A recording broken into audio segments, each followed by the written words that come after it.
الحمدللہ وحدہ والصلاة والسلام علی من لا نبی بعد اما بعد۔ معاشرت دین کا ایک بہت بڑا باب ہے جس کو آج لوگ بھلائے بیٹھے ہیں۔ دیکھو، دین کی جو بنیاد ہے وہ 5 ستون ہے، 5 دین کے اہم ارکان ہے۔ سب سے پہلے تو عقائد ہیں، پھر اس کے بعد عبادات ہیں، پھر معاملات ہیں، پھر معاشرت ہے، اور 5ویں چیز اخلاقیات ہیں۔ کسی نے عقائد کو پکڑا ہوا ہے، کسی نے جو ہے وہ عبادات کو ہائی لائٹ کیا ہوا ہے، لیکن معاملات، معاشرت، اخلاقیات صفر پر آؤٹ ہے۔ حضور علیہ الصلوۃ والسلام نے چند باتیں بتائی ہیں، اگر ان پر عمل کر لیا جائے، گاؤں والے عمل کر لیں تو گاؤں کے اندر حسن آ جائے گا، معاشرت سدھر گئی، معاشرت صحیح ہو گئی۔ شہر والے کریں، شہر کے اندر حسن آ جائے گا۔ جہاں کہیں بھی ان چیزوں کو اپنایا جائے گا، وہ شہر، وہ گاؤں، وہ قصبہ دنیا کے لیے آئیڈیل اور نمونہ اللہ بنا دے گا۔ مدینے میں کیا تھا؟ مدینہ کیوں پوری دنیا میں مشہور ہو گیا؟ آقا کریم کی تعلیمات، اللہ کے احکام، حضور کی زندگی، انہوں نے اوڑھنا بچھونا بنائی، ساری دنیا کے لیے نمونہ بن گئے، ساری دنیا کے لیے آئیڈیل بن گئے۔ مکہ کے لوگ پوری دنیا کے لیے نمونہ آئیڈیل کب بنے؟ اللہ کے حکموں کو حضور کے طریقے کے مطابق پورا کر لیں۔ آپ علیہ الصلوۃ والسلام کی تعلیمات جو ہیں، یقین کرو آب زر کے ساتھ لکھنے کے قابل ہے، اور حضور کی تعلیمات پر گورے ایسی ریسرچ کرتے ہیں، کروڑوں اربوں ڈالر لگا کر جب ایک چیز کے جو نتیجے پر پہنچتے ہیں تو آگے آقا کریم کی حدیث 1400 سال پہلے فرمان موجود ہوتا ہے۔ تو اتنی ریسرچ کے بعد تو ایک امتی کے لیے حضور علیہ الصلوۃ والسلام کی تعلیمات پر عمل ضروری ہے۔ براء بن عازب رضی اللہ تعالیٰ عنہ فرماتے ہیں، آپ علیہ الصلوۃ والسلام نے امرنا بسبع، 7 چیزوں کا ہمیں حکم دیا ہے، اور ان میں سب سے پہلی چیز جو ہے واتباع الجنائز، کہ جنازے کے ساتھ شرکت کرو، اس چیز کا حکم دیا۔ دیکھو، مسلمان پر ایک روایت میں آتا ہے 5 حق کے، ان میں سے پہلا حق ہے کہ جب مر جائے تو اس کے جنازے میں جانا چاہیے، اور حضور نے فرمایا جو مسلمان کے جنازے میں جاتا ہے، جنازہ پڑھ لیتا ہے، تو ایک قرات کے برابر اس کو اجر ملتا ہے، اور ایک قرات کی جو مقدار ہے وہ احد پہاڑ کے برابر ہے۔ پھر حضور نے فرمایا کہ اگر وہ تدفین تک وہاں رکا رہتا ہے تو اس کو 2 قرات اجر ملتا ہے، اور 2 قرات 2 احد پہاڑ کے برابر اجر و ثواب اس بندے کو مل جاتا ہے۔ تو مسلمان کے جنازے میں جانا۔ پھر حضور نے فرمایا کہ جب 40 بندے کسی مسلمان کے جنازے میں ایسے شرکت کرتے ہیں جن میں سے کوئی ایک بھی اللہ کے ساتھ شرک نہیں کرنے والا، تو اللہ ان کی دعا اس میت کے حق میں قبول فرماتے ہیں اور اس کی بخشش مغفرت فرما دیتے ہیں۔ آج جو ایک غلط چیز چلی ہوئی ہے اور بعض جگہوں پہ کہ وہ ہمارے جنازے پہ آئے تھے، ہم ان کے جنازے پہ جائیں گے، وہ ہمارے فلاں عزیز کی جنازے میں شرکت کے لیے آئے تھے، ہم ان کی شرکت کے لیے جائیں گے، وہ ہمارے ہاں تعزیت کے لیے آئے تھے، ہم ان کے ہاں تعزیت کے لیے جائیں گے۔ یہ غلط بات ہے، ایسا نہیں کرنا چاہیے۔ تعزیت کے لیے جائیں، اللہ کی رضا کے لیے جنازے میں شرکت کریں تو اللہ کی رضا ہو اور کوئی نہ ہو۔ اللہ کے نبی نے فرمایا واتبعوا الجنائز، جنازوں میں شرکت کیا کرو، تذکرکم الآخرہ، اس سے تمہیں آخرت کی فکر ہوگی کہ ہم نے بھی ایک دن اس جگہ لیٹنا ہے، ہمیں بھی ایک دن یوں چارپائی پر لٹایا جائے گا، اور ہمارے اوپر بھی اگر نصیب میں ہے تو ایسے ہی لوگ جنازہ ادا کر رہے ہوں گے، اور ہمیں بھی قبر کے گڑھے کے اندر جو ہے وہ بے یار و مددگار چھوڑ کر پھر واپس لوگ چلے جائیں گے۔ تو جنازے کے اندر شرکت کرنا۔ دوسری چیز وہ عیادت المریض ہے، کہ مریض کی عیادت کرنا، بیمار کی بیمار پرسی کرنا۔ حضرت حسن بیمار تھے تو حضرت عمرو بن حویرث حضرت حسن کی عیادت کے لیے آئے۔ جب عیادت کر کے جانے لگے تو حضرت علی رضی اللہ تعالیٰ عنہ نے فرمایا کہ میں تمہیں ایک حدیث سناتا ہوں جو میں نے اللہ کے نبی علیہ الصلوۃ والسلام سے سنی تھی۔ فرمایا کون سی حدیث ہے؟ حضرت علی نے فرمایا کہ جو صبح کو کسی مریض کی عیادت کے لیے جاتا ہے تو صبح سے لے کر شام تک، اور جو شام کو جاتا ہے تو شام سے لے کر صبح تک 70,000 فرشتے اس کے لیے مغفرت کی دعا کرتے ہیں۔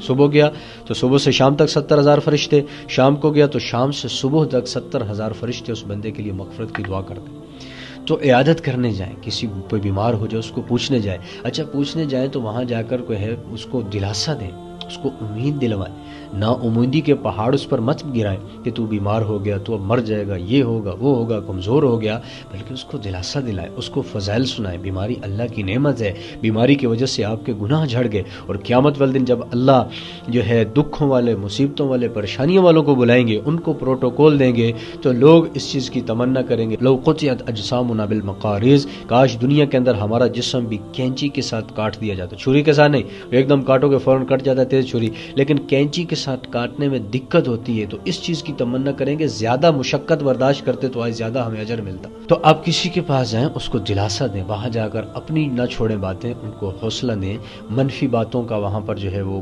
پرہیز کریں، منفی باتیں ان کو نہ سنائیں، امید دلوائیں. ایک روایت میں آتا ہے کہ قیامت کے دن اللہ فرمائیں گے یا ابن آدم، اے آدم کے بیٹے، مرضت فلم تعدنی، میں بیمار ہوا تو میری عیادت کو نہیں آیا. تو عرض کرے گا بندہ یا رب کیف اعودک وانت رب العالمین، میں کیسے آپ کی عیادت کرتا یا اللہ، آپ تو جہان والوں کے رب ہیں. اللہ فرمائیں گے اما علمت ان عبدی فلانا، تجھے اس چیز کا علم نہیں تھا میرا فلاں بندہ بیمار ہوا، فلاں بندے کو اٹیک آیا، فلاں بندے کا جو ہے وہ بائی پاس ہوا، فلاں بندے کو جو شوگر نے پکڑ لیا، فلاں بندے کو بخار ہوا، فلاں بندے کو چھوٹی تکلیف بھی کیوں نہ ہو، بڑی تکلیف بھی ہو، جو جیسی مصیبت، جیسی پریشانی، جیسی بیماری میں مبتلا ہوگی، تمہیں پتہ نہیں تھا میرا فلاں بندہ بیمار ہو گیا. ان عدتہ لوجدتنی عندہ، اگر تو اس کی عادت کے لیے جاتا تو مجھے بھی اس کے پاس پا لیتا.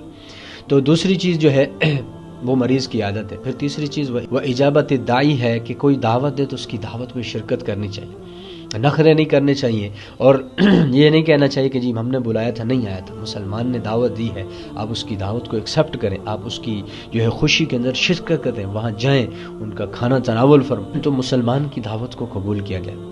اور چوتھی چیز جو ہے ونصر المظلوم، کہ مظلوم کی جو ہے مدد کرنا، مظلوم کا حامی و ناصر بننا.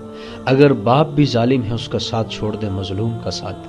اللہ کے نبی نے فرمایا اتقی دعوت المظلوم، مظلوم کی بد دعا سے بچو، فإن ليس بينه وبين الله حجاب، اللہ اور اس کے دعا کے درمیان میں کوئی پردہ نہیں ہے.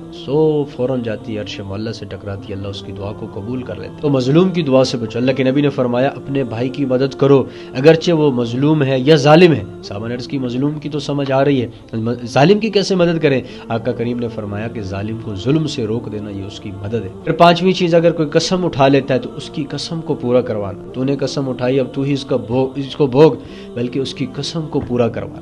اور چھٹی چیز جو آقا کریم نے فرمائی کہ ورد السلام، سلام کا جواب دینا، سلام کو عام کرنا، سلام کو عام کرنا. افش السلام، عبداللہ ابن السلام فرماتے ہیں حضور علیہ الصلوۃ والسلام جب مدینہ میں تشریف لائے، جو پہلی بات میں نے آقا کریم کی سنی، حضور نے فرمایا تھا افش السلام، سلام کو عام کرو. جاننے والا ہے نہیں جاننے والا، آپ سلام کریں، سلام کریں گے آپ جو ہے آپ کو نیکیاں ملیں گی. اور فرمایا کہ سلام کرنے والا تکبر سے بری ہے. اور آقا کریم نے فرمایا لا تدخلوا الجنۃ حتی تؤمنوا، تم جنت میں نہیں جا سکتے جب تک کہ ایمان نہ لاؤ. ولا تؤمنوا حتی تحابوا، اور تم ایمان والے نہیں ہو سکتے جب تک کہ تم آپس میں محبت نہ کرو. اولا ادلکم علی شیء، پھر حضور نے فرمایا میں کہ تمہاری ایسی چیز کی طرف رہنمائی نہ کر دوں، اذا فعلتموہ، کہ جب تم اس کو کرو تحاببتم، تم آپس میں محبت کرنے لگ جاؤ. حضور نے فرمایا افشوا السلام، سلام کو عام کرو، سلام کی عادت ڈالو. یہ نہیں کہ جاننے والا اس کو سلام کرنا، یہ تو جان پہچان نہیں اس کو سلام نہیں کرنا، ہر ایک کو سلام کریں جتنے بھی ایمان والے. اور ساتویں چیز آقا کریم نے فرمائی وتشمیت العاطس، جس کو چھینک آئے اگر وہ الحمدللہ کہتا ہے تو آپ اس کے جواب میں یرحمک اللہ اس کو کہیں. تو چھینکنے والے کو جواب دینا یہ بھی مسلمان کے اوپر واجب ہے، اس کا جواب دینا. تو ان چیزوں کو جو بھی اپنائے گا اللہ اس کی دنیا اور آخرت بھی بنائے گا، کیونکہ پہلے دنیا میں ہے، دنیا کا وعدہ ہے ربنا آتنا فی الدنیا حسنۃ وفی الآخرۃ حسنۃ وقنا عذاب النار. لوگوں کو اپنائیں گے پہلے دنیا بنے گی، اور پھر ان چیزوں کا اجر ہمیں آخرت میں عند اللہ ملے گا. اور وہ اجر جنت کی صورت میں ملے گا، اور وہ جنت جس کی چھت اللہ کا عرش ہوگی، اور وہ جنت جس کے اندر حضور علیہ الصلوۃ والسلام کی مجلس لگی ہوگی.